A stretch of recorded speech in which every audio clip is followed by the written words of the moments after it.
And we should be live. Hmm. Welcome, Char. Hello, Bhima. What an honor to be with you. I'm so grateful. Yeah. Yeah, I feel this exact same way as you know. Mm. Just wanted to also welcome those who happen to stumble upon this live or later on. Welcome. You're a part of this as well. And we very much are keeping you in mind as we have this conversation because that's what we're here for. We're here to be of service through East West. That's our MO, is how can we be the most useful in supporting people's spiritual lives, whatever path that manifests as. And I know the same is for Char through her institute, through the work that she's done for decades.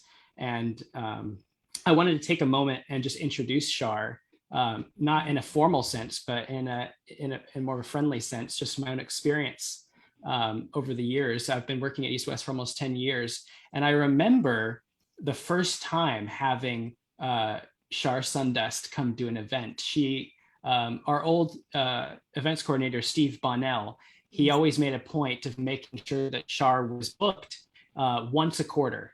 And she and her community would come into the store, and this energy, this heartfelt energy of a tribe. It was really a tribe of people, a real primal sense of togetherness would come into the store and usher in the next season. So whether it be the fall, the spring, and the conversation and the talk and the poetry and the prayers just put us into that next stage of unfoldment that happens every year.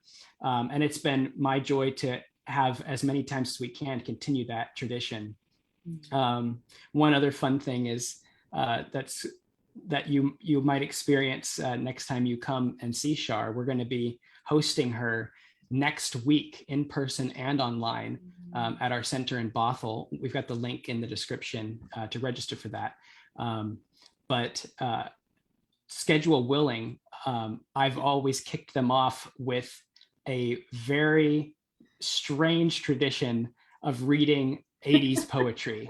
And what I mean by that is new wave, glam rock, whatever it is. It's so just great. some weird twisted sister tradition that we've developed that has just, it really encapsulates what it's like to be with Char. It's alive, it's in the heart, it's very spiritual, but it's also very grounded. So those are some of my words welcoming you to Char. For those of you who haven't met her before, and for those of you who are in Seattle and have been coming to the store, I'm sure that you've encountered Char Sundust at one of the events that she's done, the many events, or even just seen her name and said, I've always would have liked to go to that. Anyway, this is for you. This is for all of you. And we want to just connect and see how things are going with you, Char. Thank you, Bhima. And I want to thank you for all of the joy and play and fun, but also the deep service and the really hard work that you, and life's blood really, that you invest in this endeavor of making this accessible to anyone who really wants it. And so there's hope and there's meaning that you're making available. And so thank you so much for your dedication and devotion. It's an honor to work with you. Definitely. Well, likewise. And Char, it's funny, we've been working together these years, and I still actually don't know, how did it all begin for you, your spiritual journey? How did you embark on what you do now? And then if you could also share and express your work as it's manifested through the Sundust Oracle Institute, and what that form looks like.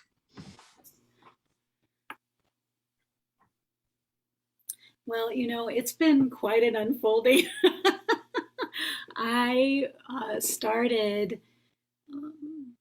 I had many experiences. I had these amazing experiences when I was really young with spirit. And I had a stepfather who was half Cheyenne River Sioux and half German.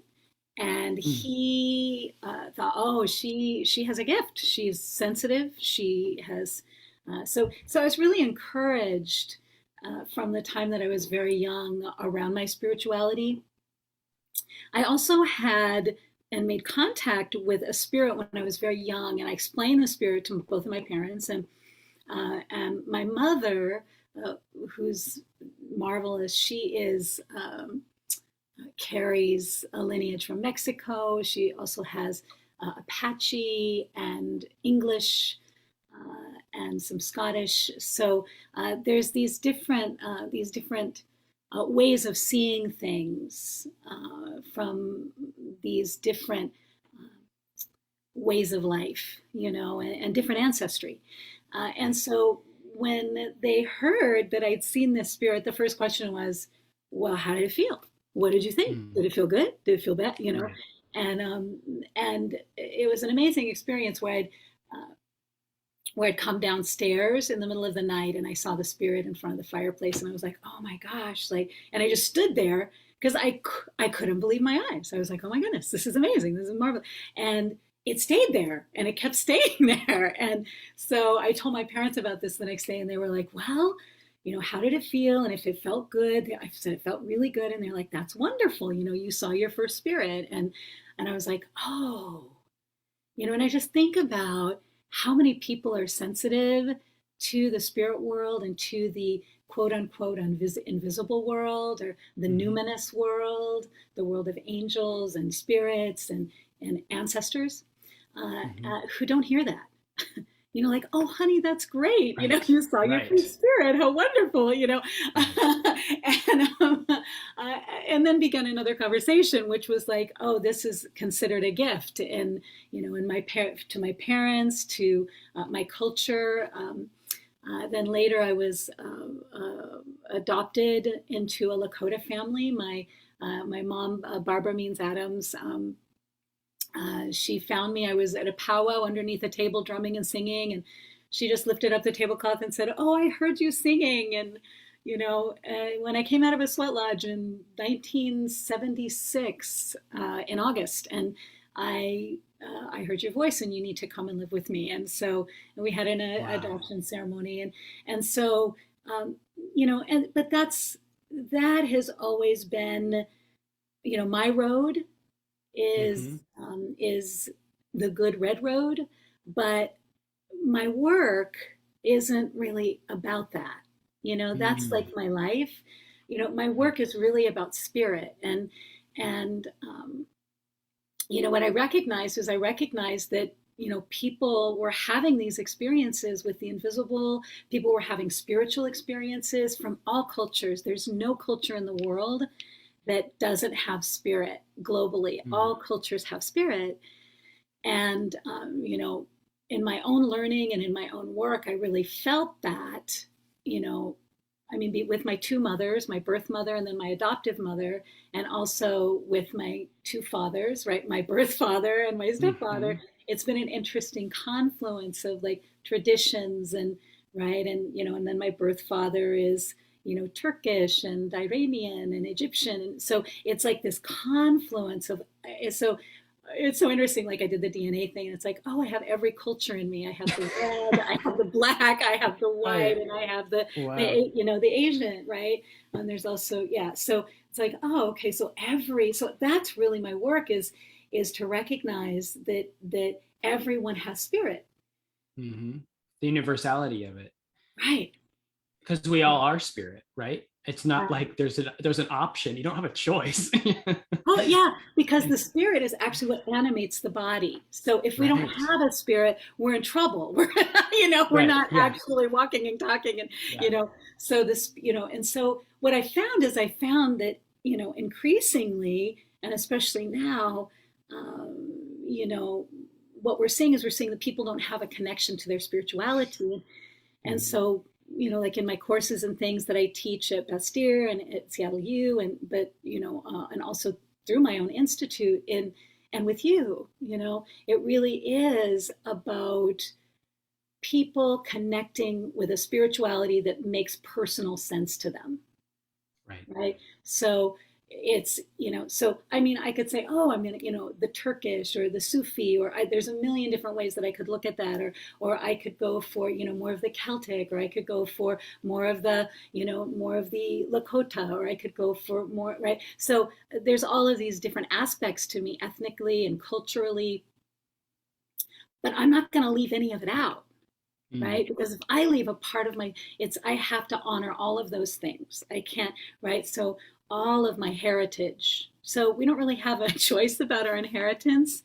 And then mhm, if we're adopted, we're twice blessed. Then we have all of mhm, those ancestors with us also, in those cultures, and with us also. So, um, so it's important work. I believe. I think it's probably the most important work right now that we can do. And the Hopi nations have shared many messages, and one of those messages is that, if we develop spiritually, we'll probably make it. We'll make it we'll definitely make it if we develop spiritually. And so I feel that each individual, no matter what their race, no matter where they mhm, came from, no matter who we are, we have this soul, this spirit, and a spirituality that is yearning to be known mhm, by us. We're seeing a lot of people who are disenchanted, disengaged. Uh, they are experiencing acedia. Acedia is like a spiritual malaise, or mm, in pain or depression, right? Depression. So the thing is how do we, re-engage and re-inspire and re-enchant ourselves? That's going to happen through our spirituality, mhm. and that's my real work, is to assist people in discovering their spiritual identity, and having meaning and love and guidance, because without those things we are lost. Mhm. Yeah, it's beautiful that you're able to, just even through your own uh, such varied upbringing and palette of influences, that you're able to hold space for whatever unique path somebody might be on.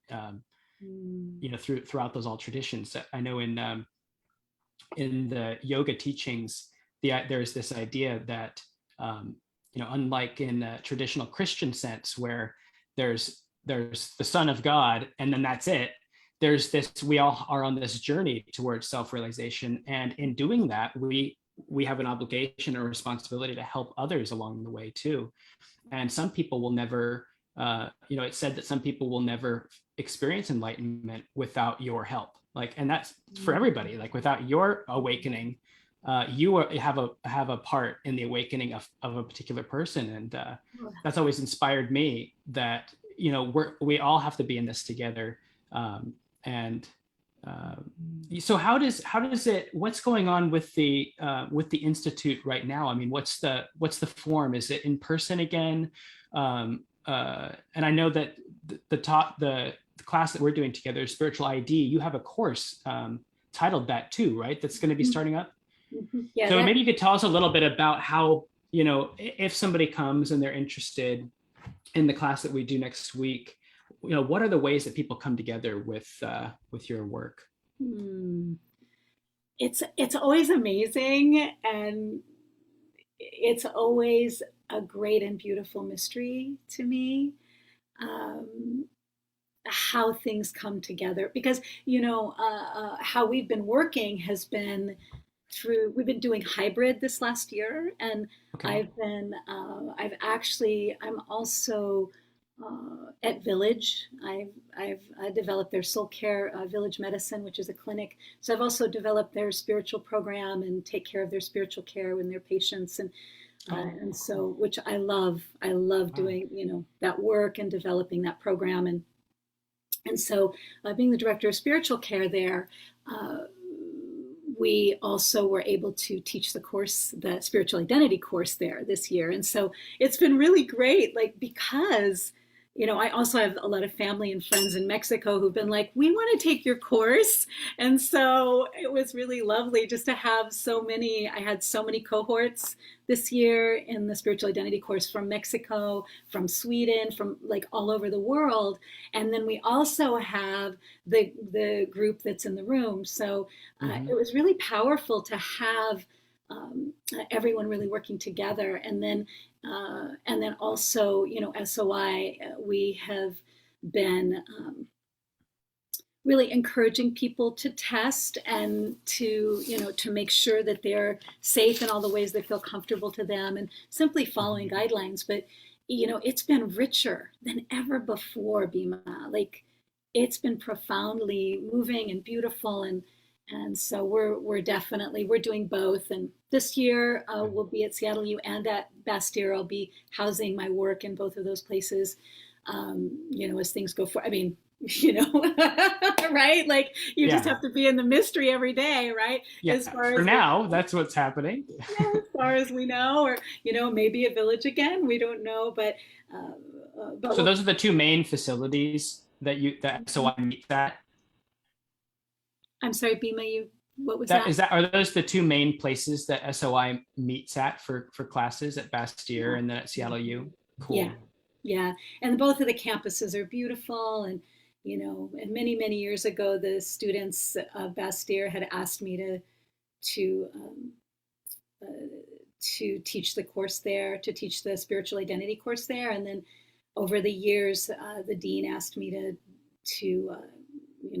do some spiritual advising. And then Mhm. I was, working with a couple of the presidents, and just it's been a delight to work with them over the years. And so I like to keep my commitments, Yeah. and that's something that's really important to me. So, and as a spiritual advisor, it's like you take care of the soul, which Mhm. animates the organization, or animates Right. the person Or or the the place. physical body itself, and then the larger body. And so one of the things, for anybody still watching, God bless you.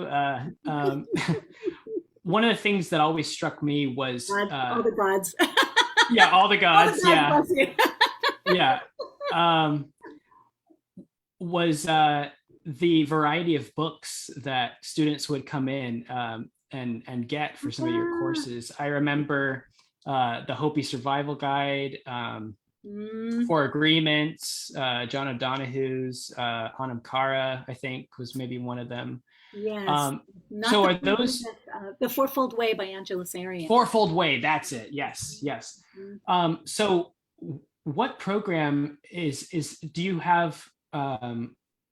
Is there a core course that people undergo with the institute still, or is it kind of, um, is that changing, or what does it look like when people? Because I'm particularly from the bookstore point of view, I'm like, what is it that where people engage with these books? Because these are, for us, we've been carrying these books. They're just classics, and Criminal. these are the types of books, along with Be Here Now and Autobiography of a Yogi, that people pick them up and they're like, well, that changed my life. And then you have a whole course that has like many of them. So I'm curious about that. Oh, Bhima, yeah. Well, Angela Sarian and her Fourfold Way work is such incredible work, and she wrote several other books. There's the Preferential Shapes Test. There is the Tarot Handbook. There's the Second Half of Life, which is an award-winning Right. book Mhm.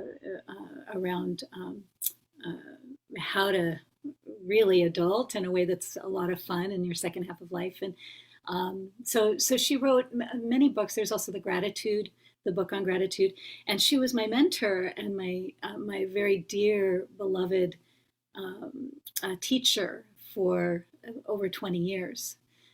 And so my work with her, and especially the work with the Fourfold Way, all of her works are timeless. But Mhm.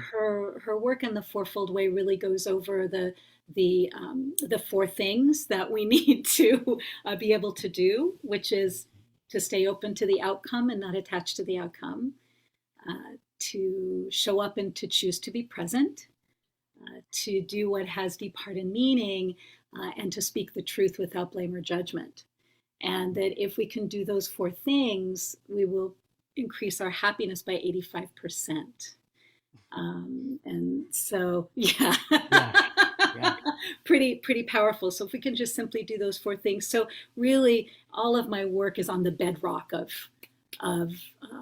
of her that Fourfold Way. I lead everything with that: my corporate consults, my courses, But the trainings, there's many different things. I do a mentorship and leadership training. Uh, Yes. Yeah. Yeah. yeah, that is open to anyone who wants to take it. The spiritual identity, course is open to anyone who wants to take it. So the courses are open. What happens is usually that the first course is like a year long. So, Hmm. usually after the first 2 months, we keep it open so people can come and see if it's a good match for them or not. Right. Um, Right. and then if it's a good match for them, then we make sure that the circle is closed. And Hmm. but it opens again in September, and then the mentorship and leadership is a weekend, right? And it goes over 4 weekends seasonally. Okay. Yeah, there's healing, also groups for healing. And then I travel a lot so I also do a lot of work abroad in Bali and Mexico. Bali. Yeah, I was going to mention that. Mm-hmm. Beautiful. Well, there's so many resources available, and it really is like one of you and as far as people in Seattle that I can always feel like I can point people towards. Like you might try this, and I always think about you, and so that's wonderful. As far as next week, is it kind of an introduction to the spiritual ID course, or is it standalone, or You know, how do you envision that evening, and kind of maybe any um, clues that we can give people who are watching this ahead of time to see if this might be something that would be good for them. I really wanted to do it as a standalone. I mean, Hmm. I would say that it is its own being because I feel like this ability to heal, these what I was talking a little bit about before. Um, how are we going to, allow ourselves to overcome this feeling of not being connected and not having love and not having guidance and not, being able to really connect with ourselves and to meaning. What is the Hmm. meaning of all of this? And so I Right. really saw it as, a conversation about that, but also I always have a couple of processes that we do in order to connect with meaning. So for me, it's, navigating spiritual sustainability in a changing world. We are fucking, it's crazy. I mean, just to use an expletive in the middle of the, yeah, I mean, it's like crazy. Hopefully, Yes. are you gonna like Yes. beep beep? No. I should have anticipated. I could have done the acoustic version. Beep. Yeah. Yes, absolutely. We should have I'm not anticipated high it. tech enough. I'm not high tech enough. Right, right. But people don't know what their spiritual identity is, and Right.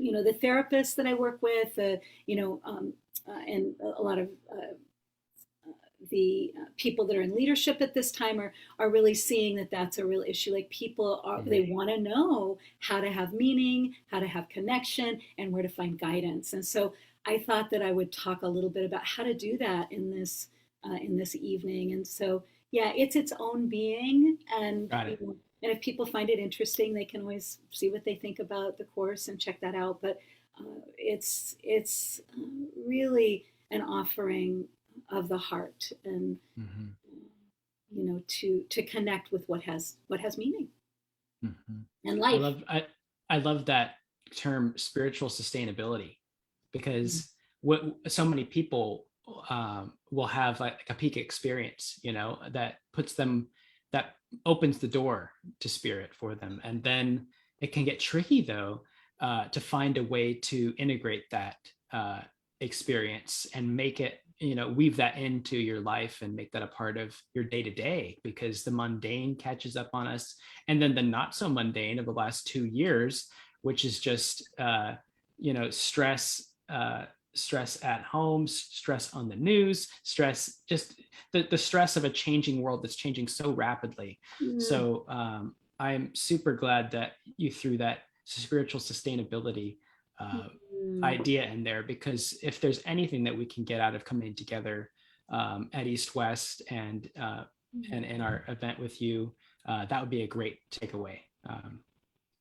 Definitely, yeah, it's a definitely. daily. It is a daily, and it's a marvelous daily. It gets to be, like you said, a peak experience. But in our lives. But what if we can have a peak experience every day? Yeah. It would be, Peak life. yeah, peak life. No peaking, no. Exactly. Yeah. Yeah. Peaking, no. That's why we're here. We're getting a sneak peek at our peak life. That's right. Beautiful.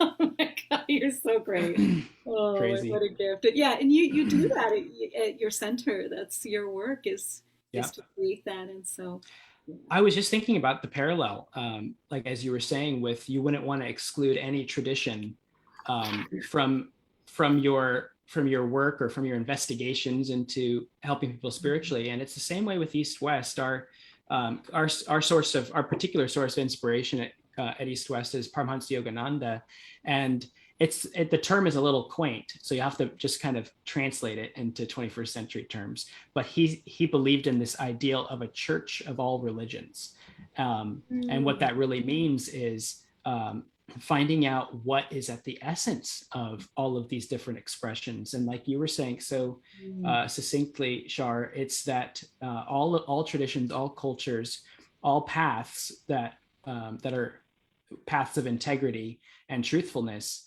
at the essence is experiencing your spiritual reality and bringing that in. It's not going to happen on its own. There's a reason why it's a spirit, and you can't. It needs us to bring that into the world. We are the Yes. vessels and channels for that. So Yes. we all have to be involved and use these and use all of the senses. With this and this and these. Your head and your heart. Yeah. Yeah. It's holistic. Mm-hmm. Yeah, absolutely. Absolutely. It's powerful. And that's the thing is, I think that's one of the things that I teach in my courses, that spirit needs us just as much as we need spirit. Yes. Spirit needs us. It's not just we need spirit, but spirit needs us in order to bring these things to earth and give them form for the good of all, in a way that is for the good of all. And so, it reminds me a little of the Baha'i faith, which, my Iranian ancestors, I don't know how happy they'd be about me talking about that. Most of them will be, some of them won't, but just that knowledge that we really need to have a base of heart in what we're doing, and a devotion to something that is greater than us. Because, honestly, I'm not creator. I'm not Kashala. I'm not the Great Spirit. Right. I'm not, right. Yeah. So it's not going to cut it. Right. I'm not even the in my culture. The tree outside of me is a greater person than I'm just a human being. Right. Right. I'm just a person, but that is a tree. And this is a stone. Right. Like, oh my gosh, and this is a stone. And that is above human beings in my tradition. So yeah, it's just so interesting how we think of ourselves, but what are we devoted to? And what are we listening to, and what are we connected to? So yeah, I'll be going over more of that in the talk. So. Beautiful. Well, you mentioned something. I did want to just plug it completely shamelessly, because I know this is not a sales pitch. This is a spiritual collaboration that's happening. This is us doing what's needed in this world in this particular way in Bothell. And there are other spiritual gatherings, and there are other amazing manifestations that are happening right now, or will be happening next Wednesday night, and we honor and respect all of those. But we're going to be showing up and doing this work together. So it's next Wednesday, so a week from today, 7 to 8:30 in Bothell. And we've got the information for it in the description. It's we'll be hosting it at the Yoga Hall, which is this beautiful gathering space at the Ananda Center in Bothell, which is a meditation center. And there's parking on site, so it's super easy to get in and get out, and be awesome to have you. And Char, you mentioned that you had a poem, or maybe a few, that you might want to end on, and maybe also just kind of bring focus to and context to why it's so important for us to gather together in this time. Mm-hmm. Yeah, I think I will. Yeah, I will read it. And I'm really excited also to be in person Yes, me on that too. site. Yeah, So I'm really, yeah. yeah, And of course, we'll have the Zoom option, but it's going to be really sweet. It'll be my first yeah, time with East and West since COVID. So yeah. in person. So I'm very, very excited about that. And with everything we've been going through as a collective and individually in these last a couple of months, we've had some incidents, and there has been the incidents at Buffalo, and also the incidents in with the children in Texas, and uh, Uvalde. yeah, Uvalde. And I really wanted to. I've written. That's kind of one of the ways that I work with things, but I also see poetry as a prayer, and so as a poet, that's one of the ways I process things. So I wanted to read this, and then I will go ahead and close with a different piece from another poet. But this is a piece that I wrote on May 24th, 2022. It's called "Being on the Inside." On the inside, there are songs that howl down the bones of children who should not have died. No one should be taken that young before any matches are struck, candles extinguished, being unseen, unforeseen, turning away from what is aching for touch, cruelty, separated from horror, tremors. She was alive. She said she was at the gateway of herself. She was. We were enchanted. He was alive. He said he was at the gateway of himself. He was. We were enchanted. They were alive. They said they were at the gateway of themselves. We were enchanted. I couldn't sustain any territory, breadth, or brush of presence, so I wandered with their curiosity over the sheer cliffs, under mountains and winter caves. They have loved me all these years. Broken promises over bodies like sentinels. He, she, they were alive for a little while.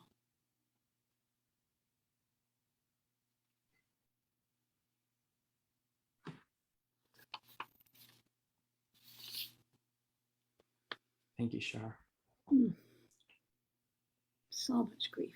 Thank you.